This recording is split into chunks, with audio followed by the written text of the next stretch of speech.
Le conte est à l'origine un récit transmis oralement. Le conte est présent dans toutes les cultures, à toutes époques. La transmission orale fait que les histoires possèdent la plupart du temps un nombre important de variantes, tout comme les blagues ou les devinettes. Le terme désigne par extension l'activité de raconter à l'oral une histoire, quelle qu'elle soit. On appelle aussi conte des histoires retranscrites et figées par exemple dans des livres à partir de versions entendues ou collectées. Par déformation, il peut aussi s'agir d'histoires qui n'ont apparemment pas d'origine orale, mais qui répondent à certaines caractéristiques que l'on prête parfois au conte, comme la présence d'éléments merveilleux. En ce sens, le conte est devenu un genre littéraire. Le conte peut être un récit hérité de la tradition, ce qui ne veut pas dire qu'il se transmet de façon immuable. On rencontrera d'innombrables versions d'un même conte issues d'époques et de cultures différentes. On pourrait presque dire qu'il y a autant de versions de chaque conte que de conteurs qui la racontent.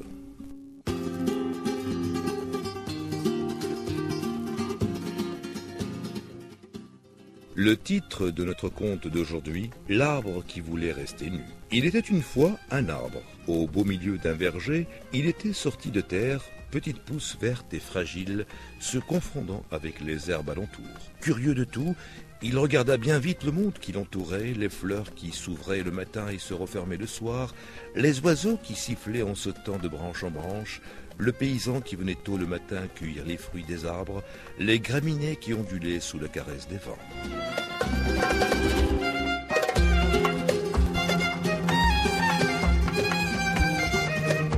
Ah, il le trouvait beau ce monde autour de lui. Il avait envie, lui aussi, de participer à cette beauté, de trouver sa place dans cette harmonie.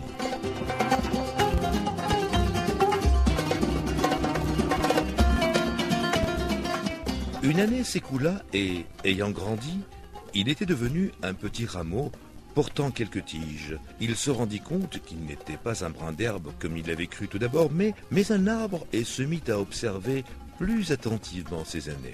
Il les trouvait si grands, si beaux, recouverts de leurs feuilles et de leurs fleurs. Il fut si émerveillé de voir toutes ces fleurs se transformer en fruits. Il fut si attendri des soins attentifs que leur apportait le paysan, mais se regardant, il s'aperçut que son écorce ne ressemblait à aucune de celles qui les habillaient, que ses branches n'avaient pas la même forme que les leurs. Alors, il eut peur. Peur de n'être pas assez grand, peur de n'être pas assez beau, peur de ne pas porter assez de fruits. Il eut peur que les autres, pommiers, poiriers, mirabelliers, n'acceptent pas sa différence, et il décida de ne produire ni feuilles, ni fleurs, ni fruits.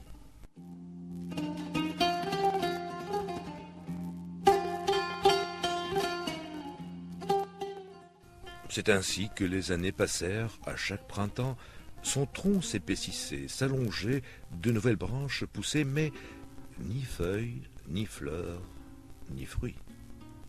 Pour ne pas se trouver nu face aux autres, il s'était depuis son jeune âge laissé peu à peu recouvrir par un lierre grimpant, par des lisons et par des bouquets de gui.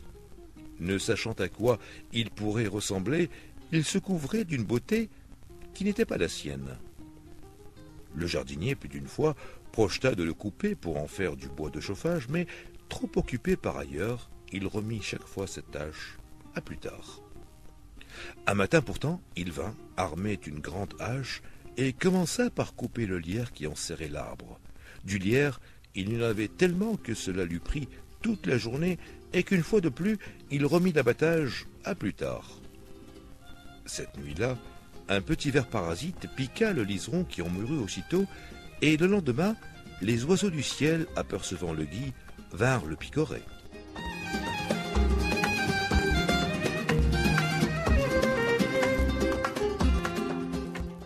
Il ne restait plus de l'arbre au milieu du verger qu'un tronc et des branches.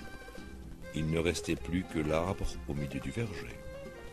S'apercevant soudain de sa nudité et ne sachant par quel artifice la couvrir, il se décida enfin à laisser pousser tout au long de ses branches de belles petites feuilles d'un vert tendre, à laisser éclore au bout de chaque rameau, de mignonnes petites fleurs blanches contrastant joliment avec le brun de la ramure et le vert du feuillage. Le paysan, sur ses entrefaites, revint avec sa hache et, découvrant à la place du tronc inutile un magnifique cerisier, ne trouva plus aucune raison de le couper. Il le laissa donc, trop heureux du miracle qui s'était produit.